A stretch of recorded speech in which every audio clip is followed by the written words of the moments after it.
past few years, Ricky Gervais, Stephen Merchant, and Carl Pilkington have been meeting regularly for a series of pointless conversations.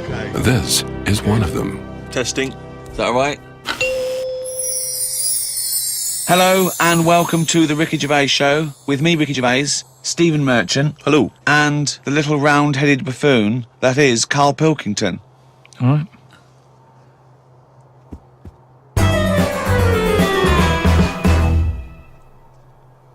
We've got a little email straight away, Carl, from Nikki in Beverly Hills, California. She says, Carl, you rock. I hate it when Ricky and Steve ridicule you. I checked out your picture. Although your head is not normal, that's no reason to ridicule you. You look gimp, but I never judge a book by the cover. Cheers. Is that what you've got to say? Well, it's only because I've got no hair, though, isn't it? That's why it gives that effect. No, it's perfectly round your head. It's perfectly spherical head. Your face is slightly too big for it. It almost goes over the sides. Perfectly round head, pug little nose, funny gimp eyes with no expression, hangdog look, like a little mouth, like a little lamprey, not formed, not human formed. The way your expression is like you've had a lobotomy. Your head goes weird at the back. It's got a little nod in it, like it's really strange, your face, and you're stupid. We've had a lot of emails saying that. I mean, I think he's just paraphrasing, but... talking of emails, you know, a couple of... I can't remember which show it was, but you mentioned, Carl, that you'd only recently seen a Chinese homeless person. Oh, yeah. And it really surprised you because you'd never seen a Chinese homeless person. No. And I actually went along with that. I've still never seen a Chinese homeless person. Well, now I can just tell you now that there's a few responses from Los Angeles, people saying there are quite a lot of Chinese homeless people over there because apparently there's a huge homeless community in Los Angeles. So definitely if you want to see them, Carl, that's the place to go. But we've had one from Vancouver, Canada, from a girl called Amy, and Amy herself is Chinese, and she says that she realised herself that she'd never really seen a Chinese homeless person. And although she says that apparently Vancouver has the first or second largest Chinese population in Canada, she'd never seen them, and she actually went for a walk around the Chinatown in her area looking for them, and she could not find any on that particular day. So again, Canada obviously not a place to go for a Chinese homeless. It was just a point, though. I don't want people sort of... Well, hold on, though. Wait, I'll stop you there. Hello, Ricky, Steve and Carl. I live in New York City and have seen a Chinese homeless person. Not only is he Chinese, but he is also a midget. He's been living on the streets for the last 30 years. He used to dress in rags, but thanks to a coat drive, he's now wearing a fancy Adidas jacket, right? Now he encloses a picture. He says he gave him $10 to take the picture, and I've seen it, and he's a little Chinese midget fella. I'm just getting a bit worried that people are going out there sort of looking for these. Because you know, that's what you requested. No. But all I was saying is I saw one. I didn't start saying, "Excuse me, can you just give us a smile? I'm taking your picture." Do you know we've what I had mean? loads of pictures of people. I know, and it worries me a little bit. And I mean, it's not too bad about the one who took one of a little midget one, because you know, if he kicked off, it'd be quite easy to sort of hold him back. But I'm talking about fully grown. So is that your warning to people? Don't be taking pictures of fully grown Chinese homeless. Well, yeah, I'm just saying, you know, don't be messing about going up to strangers and that and annoying them and stuff, right? Maybe. Well, I think that's a good rule of thumb. Don't annoy them. But I mean, that is a hell of a sighting, isn't it? We asked for a Chinese homeless, and they gave us a Chinese midget homeless. Many of the listeners are aware, Carl, that you're sort of fascinated by smaller people. Well, he's fascinated by difference, I think. Yes. I don't think he's having a go at people. You're not Never having a go. when you sort of stare at someone because they don't look like you, and let's face it, most people don't look like you. You're not having a go, are you? Well, like I say, first time I saw Steve, I was never having a go. It was just, oh, that's different. But you know, like you know, Steve, I was never having a go. It's just that thing of, oh, right, interesting. What do you mean? No, just you know, I've said before about I've got used to it, and Steve it's the got same. used to it. What do you? I don't know. Well, you know my feeling with this. I don't really know where he's coming from. But Steve knows I'm not having a go either. Yeah. Carl used to carry around a book that was called the Top 50 Freaks of All Time. Well, it's interesting you should mention that because we actually had an email from Richie who says that he's been a fan of ours for many years and he's listened to lots of the radio shows we've done in the past and things. And he says of all the people you've discussed, Carl, in the past, including some of the people from your kind of odd magazines, who would you most like to spend the day with of all those people that you've encountered? Favourite of all? Well, certainly who you would want to spend time with, who you feel would be the most fascinating, the most interesting. You know, I mean, let's just recap on Well, there's some of Pillow Man, the bloke with no arms, no legs that can roll a cigarette with his mouth. Yeah. No, not impressed with him. That's not sufficient. What about the three-legged juggler? So hang on, let's just recap. This was a man with 3 legs? 3 legs, right? Right. And it said his job, he became a juggler. Okay. Not using the gift that he'd been given. What you suggest? Anything. Running, swimmer. Just, Yeah. But yeah, What else what was are the there? others? What are the other ones? There was a picture of a gentleman, you were fascinated by him, he used to play the piano. Oh, he's got a tiny head, doesn't he? Yeah, that's that. That's the one who he sort of ages fast. Right. So like every other week he's having a birthday and stuff. And yeah, that was weird. He's not having a birthday every other week. His body's just aged, so as the appearance, his biology is sort of like he's 70, but he's only like 15. They don't have a birthday every week. You idiot. But yeah, I don't know about knocking about with one a long time though. That's Only for a day? I suppose it depends what I'm up to. Because if we're going out and about, the Pillow Man would just be a bit of a drag. Whereas if you're going for a walk across, the 3-legged guy, ideal. So yeah. Lots and lots of people emailing just with questions for Carl. Just a couple of quick ones for you, Carl. Wendy says, if Carl had to eat the same dinner every day for the rest of his life, what would he eat? You see, it depends, doesn't it? I mainly eat just so I keep going. I'm not that bothered about, because I don't really taste it anyway. I just shove it down.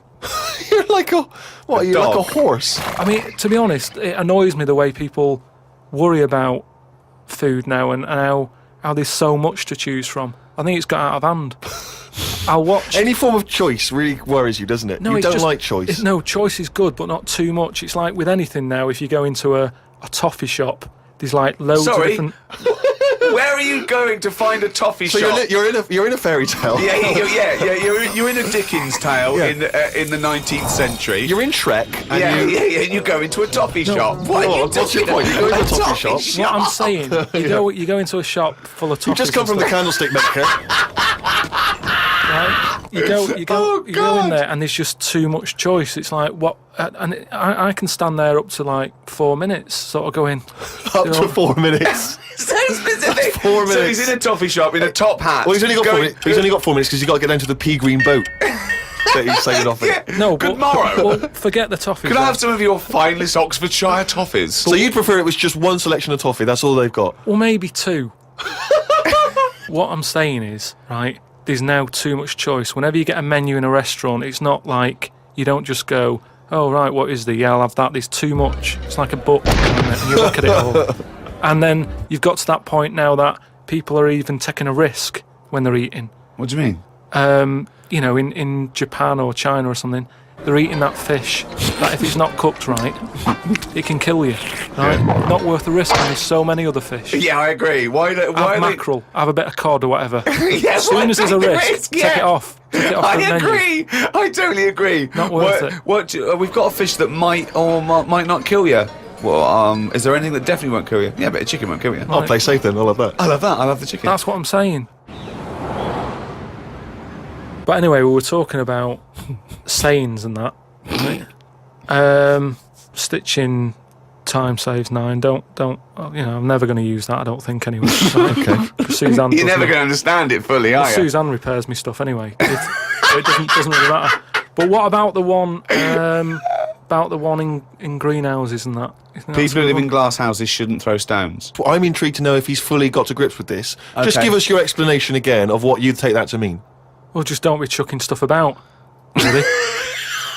So, well, if that was it, they just say that. No, but that saying's been around a lot longer than we think. That's when people probably did live in basic glass houses and stuff. No, whoa, What they mean now? Who has ever lived in a glass house? So cavemen went from rock to a nice crystal structure, did they?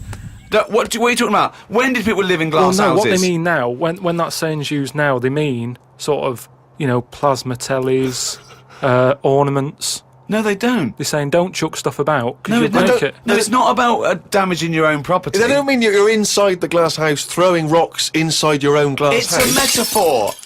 Carl, what is an analogy?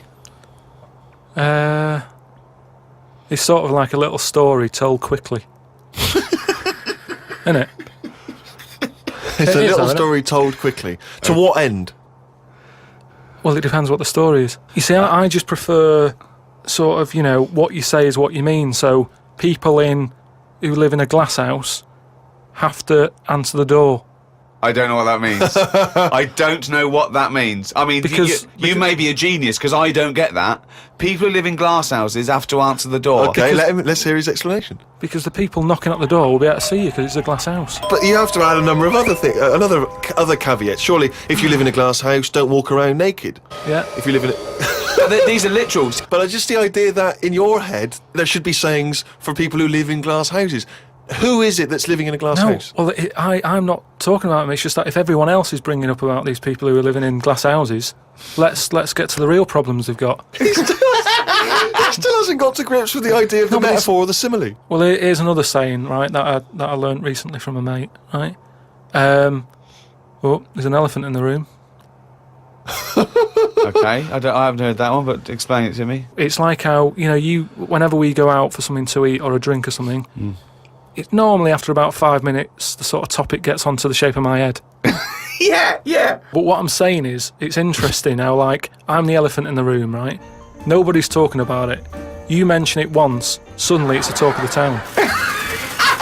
It's what I mean. Everybody starts joining in, going, well, yeah, it is round, but it does suit you. And these are people who I don't even know sometimes, and they're all dipping in.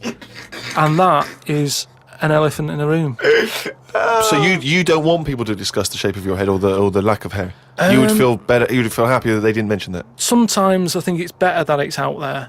It's made me a stronger person, though. It's the same way, we were talking about religion and that. Samson Delilah, he got weaker without hair, whereas with me, I think it's made me stronger. But would you ever wear a wig? Not really. What was a long wig like Samson? Well, the only time I wanted a wig was when I did jury duty once, wasn't it? And it was annoying that I was sat on the jury right in front of, like, these criminals, right? Everybody else has got disguises. The judges have them wigs on, right? That's not disguises! It is a disguise. That's a disguise. That's why judges wear them, right? So No! Well, then what if they print their name in the paper and have a picture? What do you mean it's a disguise? it's a disguise, isn't it? No! If it was a disguise, they'd go in with one of those glasses with a nose and the beard attached if it was a disguise. All judges would look like Groucho Marx if it was a disguise. Well, I'm just saying that's what annoyed me when I was sat there on the front row, right? I couldn't have been any closer to the criminals and that, right? I was sat there and I thought, why didn't I just pop a little wig on or a pair of glasses? I would have loved to have seen you in the front row at Crown Court. No, I'd because love to see it because in this country you're not allowed to show pictures of jurors. You can't take photos in a courtroom, so there's always these sketch artists that draw drawings, and it's on the news. The idea that we'd have seen 11 people and a sort of Krusty the Clown figure would have been amazing. Yeah, I would love to see the artist do an interview because it would be like complicated people. Oh, Harry looks into characterful, and then just a little round head. Charlie Brown. Charlie Brown sitting on the end. Carl, you said that your New Year's resolution was that you were going to learn something every day. yeah, Have you learned anything today? If I can. Today, like, I don't know the full facts of it, but Could I just say that when someone says they learn something new every day, that doesn't count if they forget it the next day. no, but, Because that would be Groundhog Day learning. well, the thing I learnt today was about an octopus. Oh, Go on. What they can do is, they've got 8 legs and that. Yeah. They Tentacles. can use 6 of them legs to cover their head so they look like a little stone, and use the other 2 to run off. Right? But that's He's thinking of Squidly Diddly. Yeah, it's a Disney image in his head, isn't He's it? thinking They're of... pink. but anyway, that's So that's it's not the Pink main singing thing. a song in your mind and running off, yeah. No, but anyway, but something else I learnt, right? It's mainly about animals and that, because that's Yeah. normally quite interesting. Yeah. There's a chicken somewhere, Oh, yeah. Oh, yeah. And Specific. and the owner of it was getting fed up because he had to feed it and that. But it Embellishment, wasn't guesswork. No, come on, let's hear it. It wasn't giving anything back. No eggs. No eggs, right? So he was like, I'm sick of this. Anyway, someone told him, pop a little axe next to its little house, right? So when it comes out in the morning thinking, I'll have another lazy day doing nothing, right? He saw this axe and suddenly it was like, right? I'm for the chocolate thought, yeah. It laid about 6 eggs. It's rubbish. Through Squeeze them worry. out. It's rubbish. quick. A chicken wouldn't recognise an axe as a threat. It wouldn't be able to reason that I better start working or I'll be meat. I better start. It's absolute rubbish. Once again, it's this ridiculous thing you got that one personifying animals to reasoning powers better than yours. I mean, I think you make chickens and monkeys cleverer than you in your stories, which is weird. It didn't happen and wouldn't work. Next, what else haven't you learnt today? Do you think then that it's worth looking after animals then if there isn't any memory? If they don't know what's happening anyway, you're always going on about don't be cruel to things. Why would you ever want to be cruel to an animal, whether it can reason or not? No. I mean, I don't mean really cruel, but I mean like there's an advert on that's on in the in Britain, advertising some supermarket, right? And it's saying, we look at before we kill our chickens and what have you. They have a great life. This is like the voiceover, and you see Happy Chicken. Yeah. And it's going, we give it a good little house to live in. It's got straw. Yeah. It eats good. Yeah. And then we kill it. Right? Yes, but that's better, isn't it? Well, no, I don't think it is, though, is it? Because at the end of the day, if I was that chicken, right, I'm that chicken, loving my life. I can't believe me luck, right? It's got its nice little field that it's working on. Yeah. It's got its nice food and everything. But it's going to die. Yeah, we're all going to die. But then, if you were like a rubbish chicken that had like a rubbish life, you'd be going, "Oh, kill me." Carl, they're not thinking what's going to happen tomorrow. They don't know that they're going to get for the chop, are they? A chicken's not going, I'm fed up with this. I can't wait for that axe to be used on my neck. Yeah. Well, that's another. Now you've mentioned the cutting off of an head, right? Yeah. On the chicken. That's something else I've learned, right? It's like a pinball is mine. Amazing. Isn't it? Ding dong, bong, dang, ding, ding, da, da. Oh, head, ding, ding, chicken, head off, bing, doing. No, right, but this was in a proper science magazine as well. Right? Yeah. So you can't have a go. This wasn't something on the internet. This was printed in a magazine. You read it. Okay, and what was it? And here comes the filter. It's going to come out nonsense. Right, well- you could have Professor Stephen Hawking sitting there whispering stuff in your ear, and it could all be true. But when you said it, gobbledygook. Well, let's see then. Let's see, right? What they've done another experiment, right? Yeah. They've cut somebody's head off, right? And they've worked out that when the head comes off the body, it stays alive and that No. for 30 seconds. Well, no, they don't know that. They can never know that. No, they did it. They did this No. experiment. What's alive? The What's head. alive? But there's loads of issues here. One, no one's experimenting with human beings cutting their head off, Carl. Well, two, no. Sorry, you read No. this in what? Executioner's Monthly? This Yeah, is in no, a two, proper... Carl. It's what your definition of alive is, because you can be alive and have no conscience. No, but this is where it gets weird, right? Yeah, I haven't told you that. this is where it goes. You talking about it? So the head's off, Yeah. right? And what they did was they chucked a load of questions at it. All sanctioned by the government. Yeah, this is all fine. So the head lands perfectly on the neck and goes, what do you want to know? And it said So they're asking questions, and it's going, do you know what? To be quite honest, I don't answer your question. I'm a little bit annoyed about the execution still. well, that was the interesting thing. They said it's about... No, it's not. It didn't happen, Carl. me hear. Oh, don't talk Let me shit. hear it. What are you talking about? Who? These people around in white coats going, quick, ask it a question. It's bleeding. Right, so they said for about 25 to 30 seconds. The last 5 seconds, it is sort of like can't be bothered answering them. Right, but prior to that, But apart from that, they were chucking stuff. I don't think it spoke. I don't think it was like 2 and 2 is 4 and stuff. It was more. It was to do with blinking. so blink once if you say yes, blink twice. So it said, listen, when you die, you're probably not going to be able to talk because your jaw's going to be on the ground. You're not going to be able to open your mouth. If you do, you'll fall over backwards and hit your head. Now listen, blink 1 for yes and 2 for no. Yeah, right. Yeah, not too bad. Yeah, is the axe nice and sharp? Yeah. Promise? You're Do you talking promise? shit again. You promise to do it? Yes. All Yeah, right. well, yeah. The thing is, they wouldn't be able to do it with you because if they cut your head off, it would just roll. It would roll away because it's perfectly spherical. They would go, oh no, there's Plus, no. it takes about 20 seconds whenever you ask Carl anything for the question to process and for him to start to formulate an answer. Carl, It's what we've all been waiting for. Oh, chimpanzee that monkey news. Right, well, this one sent in from Sam in New York, right? And it's about a fire that happened, right? In a really, do you know, like in New York, they have loads of big buildings, don't they? Yeah. Right, really, really tall ones and stuff. Skyscrapers. Yeah. And there was a fire in one of them, right? So they did as expected. They called up, fire brigade and that. They turned up, right? Fire engine parked up. It's like, right, where's the fire? And they said, oh, it's on like floor 100 or whatever. And they said, oh no, we've brought the fire engine with the short ladders. Stupid mistake, but go on. Right. So anyway, so they said, well, how are we going to get up there? Yeah. We can't. But they've only brought the short ladders. No, we can't. Let's go home. Yeah. Okay, that was monkey news. So they said, well, there's a lot of like grippage. Because they made up words. The firemen, the NYPD firemen. There's a lot of grippage On the side of the building and stuff. So anyway, they said, why don't we just go and get a monkey, right?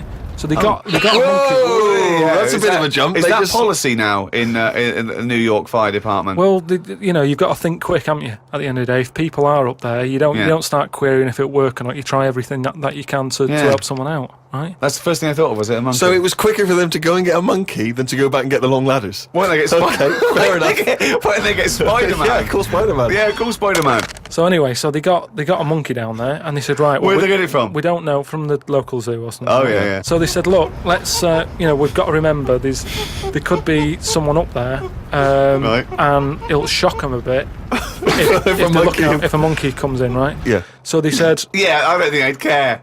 Get it If their building's on fire, they're not going to go, oh, that's weird, there's a monkey at the window. They'd be screaming, save me! Oh, there's a monkey. so Away anyway, from them. so they said, right, we'll just get it a little small uniform and that, the smallest you've got. But whoa, hold on though. Actually, where are you going to get that? I'm going back to the station. We'll get the long ladders while you're there. No time. No time. No, I bought the small uniform. I just didn't bring the long Yeah. ladders. You're an idiot. So anyway, it goes up there. It's got all the kit on and what. It's got its little ardent on and all that. It grabs. There was like a little person up there. Manages to grab that. Not a give it midget. Who was up there then? It was just Someone that was just the right size for a monkey to be able to rescue, which is handy. Because if it had been anyone else, like a larger person or a family, we'd all been screwed. No, I don't know about the size of it, but it's just the story saying how like it was quite a big monkey, and that it was good at breaking down doors. Oh, yeah. It was good at climbing into small spaces and Oh, stuff yeah. like that. Anyway, But it managed so to. it's big enough to carry a fully grown man, but small enough to climb through a cat flap. Yeah, so Which is handy. So anyway, it managed to, get Did it have the boots person. on as well? It got the person and everything, and now it says it's sort of it's on call if they ever need it again. So. Sure, and if they ever get anywhere again and they've forgotten the long ladders, but there's plenty of grippage, they just call for Coco. So that's this week's monkey news. Bollocks.